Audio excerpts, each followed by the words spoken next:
দে ভাই তন্দেতো দেখিলে কি হল দে এতিয়া যাই থাকো দে না কি দে bye bye bye bye bye hello'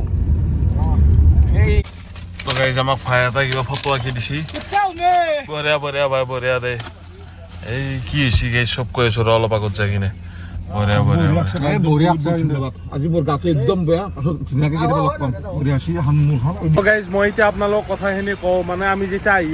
আছিলো আৰু বেতালৰ গাটো হঠাতে একদমেই বেয়া হৈ গ'ল একদম বেয়া মানে প্ৰেছাৰ উঠছি আৰু প্ৰেছাৰ উঠাৰ পিছত মানে আমাৰ য'ত আমি আছিলোঁ সেইখিনি জেগাৰ পৰাই কেইটামান ভাই আমাক গাড়ী এখনত লৈ আহিছে আৰু ৰূপজাতকো লৈ আহিছে একেলগে আহি কিনে আমি পাইছোঁ এতিয়া বৰ্তমান জালুকবাৰী আৰু জালুকবাৰীত আমাৰ যোনটো নিবদাহঁত আছে সিহঁতক ৰঙিয়াৰ পৰা আমি মাতিছোঁ আৰু সিহঁতে আমাক থৈ আহিব আৰু চাইকেলকেইখন আমি এখন অটো ভেনত তুলি দিছোঁ তো এইটোৱেই আছিল গোটেই প্ৰচেছ মোৰে প্ৰেছাৰ হোৱা নাই এতিয়ালৈকে আমাৰ ডেকা